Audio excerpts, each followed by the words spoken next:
Merci beaucoup, cher Daf.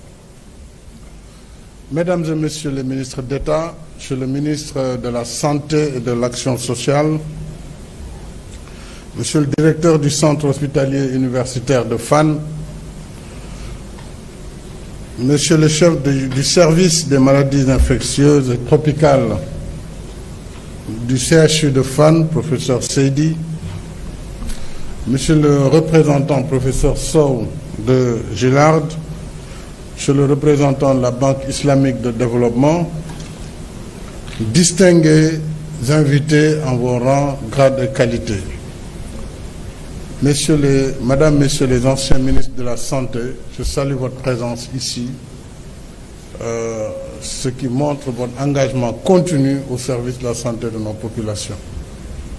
Je note ici 4 anciens ministres de la Santé, peut-être qu'il y en a plus. Professeur Eva Marie Kolsek, M. Abdou Fall, M. Hassan Diop et Mme Sophie Thiam. Je salue les éminents universitaires présents dans la salle et ceux qui ne sont pas là, les membres de l'équipe de la santé, le directeur du COIS, le directeur de l'Institut Pasteur de Dakar, le directeur de l'IRSEF, ainsi que tous les spécialistes engagés dans cette guerre contre la Covid que j'ai eu le bonheur de rencontrer au cours de quelques audiences, Madame la directrice générale de la santé. Je vous salue tous. Et avant tout propos, puisque nous sommes dans ces lieux symboliques du service des maladies infectieuses et tropicales de Fann, un des bastions de notre combat contre la grave pandémie de Covid-19, je voudrais solennellement renouveler mon appel à la population sénégalaise.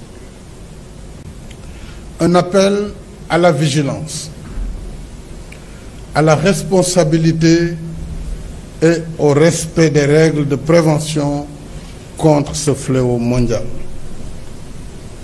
Ces règles ne sont pas prescrites du simple bon vouloir des pouvoirs publics, mais sur la base de recommandations médicales venant d'experts les plus qualifiés dont les avis font autorité en la matière.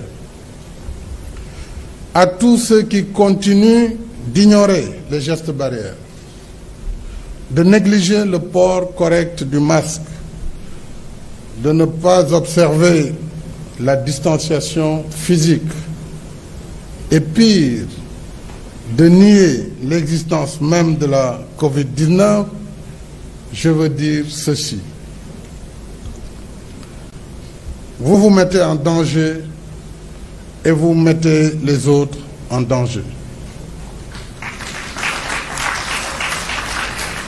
Pensez aux morts et à leurs familles endeuillées. Je salue la mémoire du général Mamadou Sow, un soldat dans l'âme qui a servi son pays jusqu'au dernier souffle. J'ai eu le bonheur de le remplacer à la tête du ministère de l'Intérieur. Je l'ai suivi par la suite quand il a été à la 2e section de nos forces armées. Il s'est toujours engagé pour être au service de nos concitoyens, à la recherche de consensus les plus difficiles qui soient. Il y a encore un mois, je l'ai reçu sur le même sujet à la tête de la commission cellulaire. Nous venons de perdre un homme d'exception. Et je voudrais, à travers ce témoignage, saluer également la mémoire de tous ceux et de toutes celles qui nous ont quittés du fait de la Covid, ici et ailleurs, et prier pour leur repos éternel. À ceux qui pensent que la maladie n'est qu'une pure fiction, je leur disais, pensez aux malades et à leurs souffrances. Pensez aux guéris qui gardent encore dans leur chair les séquelles de cette terrible maladie. Au front de la lutte, notre corps médical fait de son mieux Mais il ne peut à lui seul gagner le combat. Comme le montre la hausse des cas positifs ces derniers temps, des cas graves et des décès. Nous devons redoubler de vigilance. Notre victoire ne pourra être que collective.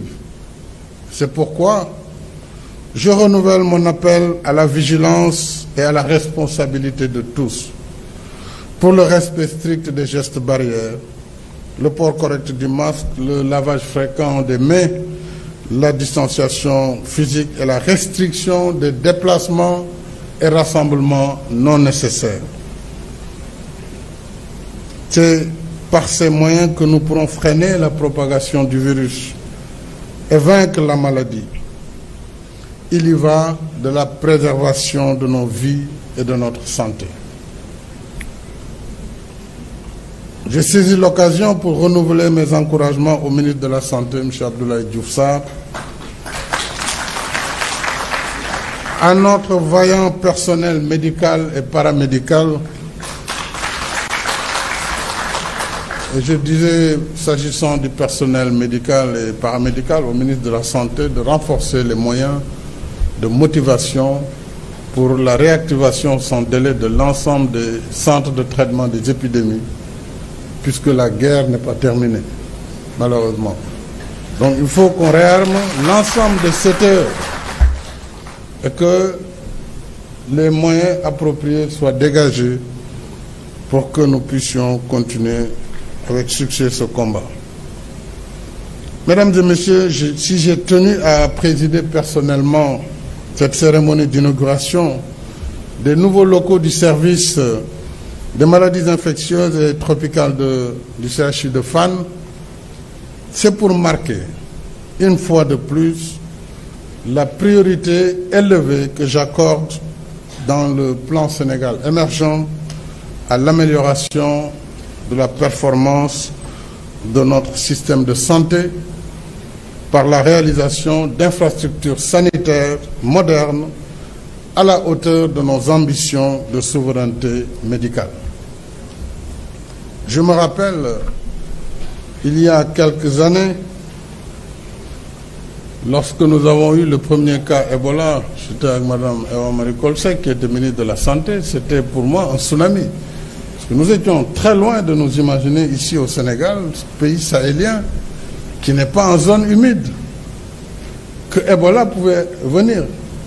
Et comme Ebola est transporté, tout comme la Covid, par les êtres humains, nous nous sommes retrouvés très tôt avec un cas. N'eût été d'ailleurs sa générosité de médecin. Dans mon entourage, d'aucuns disaient qu'il faut transférer le malade dans la nuit, le sortir du pays et le remettre à la frontière, à Kalifourou. Il s'y est opposé très fortement. Mais c'était dû à la panique. C'était dû à la panique, ce n'était pas de la méchanceté pour les collaborateurs, mais ils se disaient c'est la fin du monde pour nous. Et je me rappelle avec quel courage le centre des maladies infectieuses de Fann s'est occupé de ce cas. Unique cas qui a été traité à l'époque, c'est la première fois que je voyais le professeur Seydi. Et Madame le ministre me disait, on s'est battu pour avoir des systèmes comme ça, un système D, des brouilles, on a fait rapidement des hangars, etc. Et lorsque cette année nous avons eu les premiers cas Covid, j'ai vu également certaines organisations internationales qui voulaient soustraire leurs agents de l'hospitalisation dans nos établissements publics de santé. Je savais que leurs craintes étaient fondées, ce n'était pas inhumain. Donc il fallait un cadre. C'est pourquoi lorsque le professeur Seydi m'a parlé, je lui ai dit, allez le plus loin possible, peu importe les moyens, mais faites en sorte que ce centre qui sortira de terre, d'abord qu'il puisse sortir de terre avant la fin de l'année, et il a réussi ce pari, il faudrait l'en féliciter. Mais surtout, faites un centre ultramoderne qui répondent aux meilleurs standards internationaux. Cela aussi a été le cas.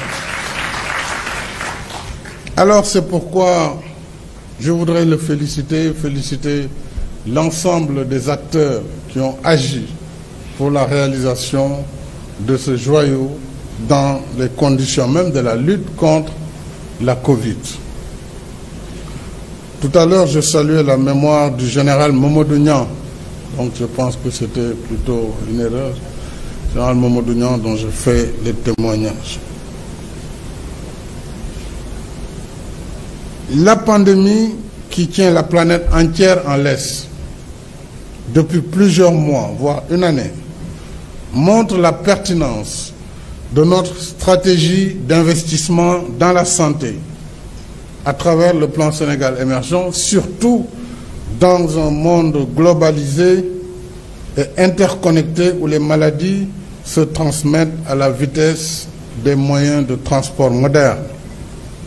Ce projet qui a vu le jour grâce à l'esprit d'initiative et à la détermination du professeur Seydi, chef du service des maladies infectieuses et tropicales, vient donc à point nommé. Je vous en félicite, professeur Seydi, et vos partenaires l'ont fait à travers ce film. Et vous êtes un homme d'initiative, vous êtes un homme de générosité. C'est vrai, il faut accepter la liberté des scientifiques et la liberté des universitaires. Moi, ça ne me gêne nullement d'avoir des échanges, même contradictoires, avec les professeurs, avec les médecins, avec les journalistes. Et c'est vrai qu'il peut déranger si on n'est pas prêt à accepter la liberté du scientifique, de l'infectiologue. Et donc, je salue cet esprit, et c'est pourquoi j'ai tenu à vous accompagner la façon la plus forte qui soit. Au-delà du service des maladies infectieuses, nous avons un ambitieux programme sur la santé et sur les hôpitaux. Et nous aurons l'occasion, le ministre de la Santé, de revenir sur l'ensemble de ces questions. Mais s'agissant du professeur Seydi, je sais que votre souhait, c'est de voir ce centre se perpétuer. Et c'est pourquoi nous avons souvent des problèmes en Afrique et le Sénégal ne fait pas exception. Nous savons construire de belles choses, mais nous ne savons pas assurer la maintenance. Et ça, c'est un défi. Il faut qu'il y ait des budgets de maintenance dans le budget de l'hôpital. C'est évident. Puisqu'un matériel, il se renouvelle, il s'entretient. Si on ne l'entretient pas, dans 5 ans, on viendra ici, ça va être, excusez-moi du terme, mais ça va être, je ne peux pas qualifier ce que j'ai en tête. Voilà. Donc je m'en arrête là, vous avez compris. Monsieur le ministre de la Santé, il faut donc que la question de la maintenance de nos infrastructures soit une priorité, comme les nouvelles constructions. Alors, il faut certes, dans les budgets qui sont toujours insuffisants, c'est vrai, mais qui sont importants, parce qu'on a augmenté le budget du ministère de la Santé. Cette année, nous sommes à 216 milliards de francs CFA. 216 milliards. Il y a de quoi quand même trouver 4 milliards ou 5 pour la maintenance de l'ensemble du dispositif. Mais si tout va aussi dans la motivation, ce qui est important, la motivation, il faut quand même réserver un peu pour entretenir les infrastructures qui sont construites. Donc il faut un changement, et c'est ça les réformes que j'attends d'ailleurs pour vraiment déclencher le programme de modernisation que j'ai validé déjà avec le ministre, mais j'attends toujours les réformes. Il m'a dit qu'il va m'emmener les réformes, et dès que ça vient, nous allons déclencher la seconde phase. Alors, donc, merci professeur pour cela, et c'est pourquoi je salue l'idée d'une fondation qui va accompagner justement les pouvoirs publics, l'hôpital, mais toutes les bonnes volontés, je salue Sana Fares, vous l'avez cité, et tous les autres qui sont à vos côtés, et de façon anonyme, qui accompagnent, que cette action soit valorisée pour perpétuer en tout cas les investissements qui ont été faits dans le cadre de ce centre, de ce service, mais aussi de l'hôpital de Fann et au-delà de Fann, de tout le système hospitalier sénégalais. C'est pourquoi, encore une fois, je soutiens l'idée de cette fondation.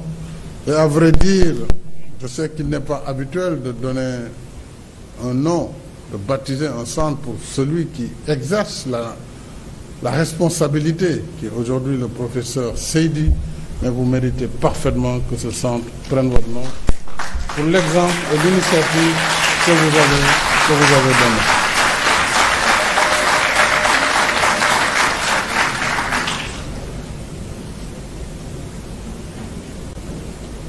Donc par cet engagement altruiste, et civique et patriotique, si rare de nos jours, vous rappelez à la face du monde qu'au-delà de l'acte de soigner, la médecine est avant tout une expression d'humanité à l'endroit du patient et au service du bien commun. Je devine que la tâche a été ardue, c'est normal, difficile est le chemin. Votre mérite n'en est que plus évident, car selon une vieille sagesse, plus grand est l'obstacle, plus grande est la gloire à le surmonter.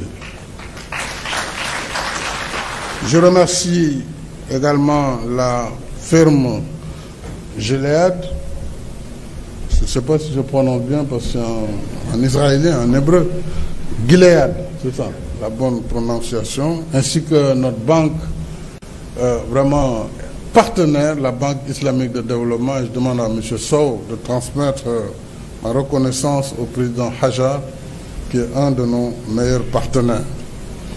L'État ne pouvait être en reste pour un service public qui relève avant tout de sa responsabilité. C'est pourquoi j'ai tenu à ce que l'État participe à la réalisation du projet pour le budget restant qui est de 1,5 milliard. En réalité, il est impropre de parler ainsi puisque tous les partenaires, en dehors des dons qui sont faits, ce sont des crédits à l'État. Donc c'est l'État qui s'endette pour faire. Au Sénégal, on a l'habitude, nous remercions la Banque mondiale, nous remercions la Banque islamique, nous remercions. Ce sont nos partenaires. Mais tout ça, c'est l'État. C'est l'État qui paye la dette. Hein. Donc, mais il faut avoir des partenaires qui nous accompagnent, qui surtout accompagnent la célérité, le fast track. C'est pas évident. Parce qu'ils ont des procédures également qui souvent font qu'il y a des exigences de passage, etc.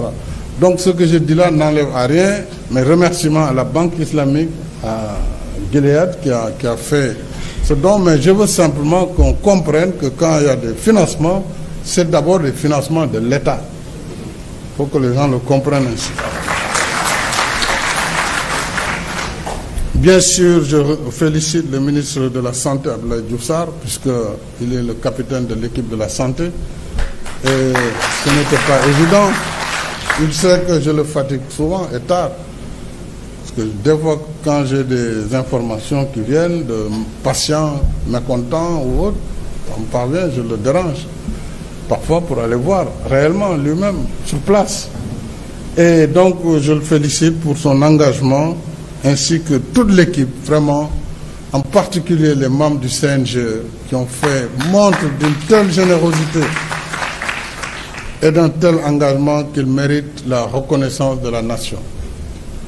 Et je félicite également les architectes qui ont conçu ce bâtiment, qui est un bâtiment intelligent, mais surtout avec une architecture très fine, des voies de circulation et beaucoup d'espaces ouverts.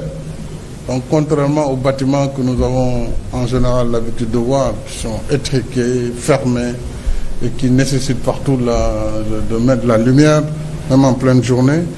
Je les félicite et surtout je félicite l'entrepreneur sénégalais qui a pu construire en 12 mois ce joyau.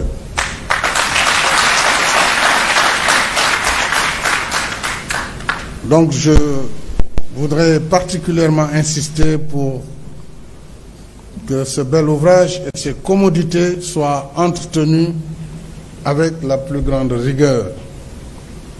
Et je disais au professeur Seydi quand je l'ai reçu il y a une semaine qu'il fallait compléter le lot d'équipements par un scanner mobile, puisque nous parlons de maladies infectieuses. Et lorsque ces épidémies surviennent, en général, on connaît très peu de la maladie. C'est le cas de la Covid. Au début, Si c'était en mars, là, on ne serait pas là aujourd'hui à faire, en pleine pandémie, une cérémonie.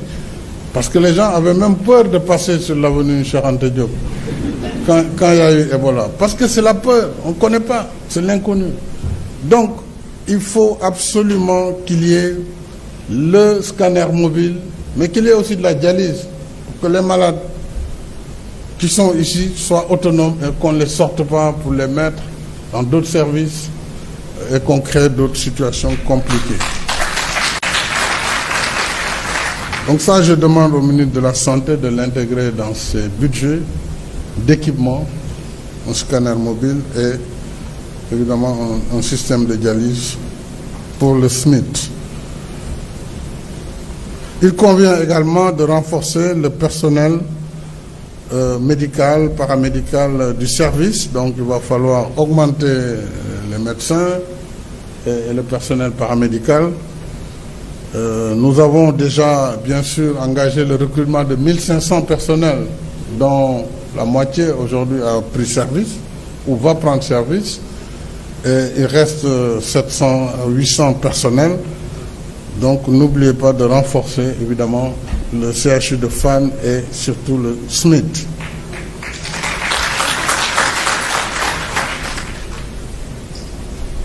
Alors, j'avais beaucoup de choses à dire, mais vraiment, tout a été dit. Donc, ce n'est pas la peine de parler de tout cela. Je voudrais simplement, pour terminer, dire que notre défi au Sénégal, c'est aussi d'apporter une contribution. Le professeur Pape Salif Sow l'a dit. L'école de médecine de Dakar est une école qui a plus de près de 100 ans. Je connais beaucoup d'autorités dans des pays du Maghreb, de l'Afrique du Nord de façon générale, qui souhaitent envoyer leurs enfants faire la médecine ici à Dakar et pas à Paris ou ailleurs. Pourquoi? Parce qu'il y a cette réputation de l'école de Dakar. Et donc, il faut que nous gardions ce potentiel de Dakar de former les meilleurs professeurs, les meilleurs infectiologues, les meilleurs cancérologues. Les spécialités sont multiples, je ne vais pas les citer, je me perdrai.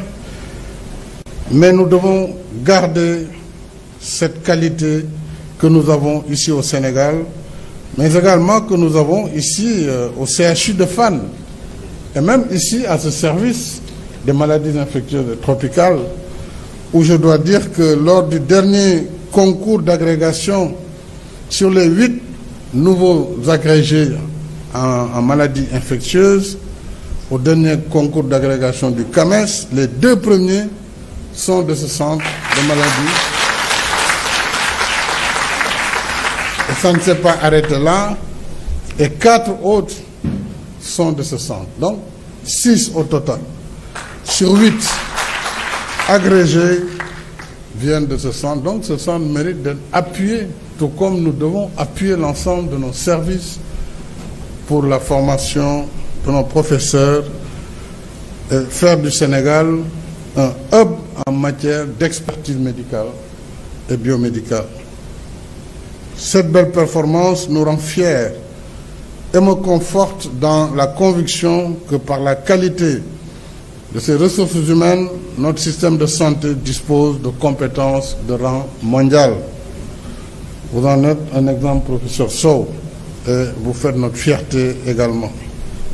Notre défi est d'en former davantage et de poursuivre l'amélioration du niveau de notre plateau médical. Voilà pourquoi j'ai demandé au gouvernement de préparer un plan d'investissement pour un système de santé et d'action sociale résilient et pérenne sur la période 2020-2024. Ce plan vise à améliorer l'offre des services de santé et d'action sociale à travers notamment la mise aux normes des infrastructures et des équipements, le renforcement de la disponibilité en personnel de qualité, bien sûr, notamment par le recrutement de 1500 agents, je l'ai dit, de santé, dont 500 médecins. La disponibilité et l'accessibilité des médicaments et produits de santé, Enfin, la mise en œuvre de réformes majeures pour une efficacité optimale des investissements consentis. Aujourd'hui, nous ajoutons une belle pierre à l'édifice de notre système de santé. D'autres chantiers sont en cours, dont certains seront réceptionnés très bientôt. Vous l'avez rappelé, il s'agit des hôpitaux de Kédougou, de Sédhiou, de Kaffrine et de Touba.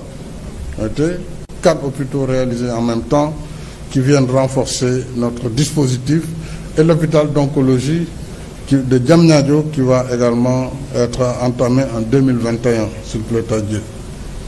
Je félicite la direction de l'hôpital de Fann, Dr Diop, ainsi que l'ensemble du personnel du centre hospitalier universitaire de Fann, et leur souhaite plein succès dans les nouveaux locaux. Je vous remercie.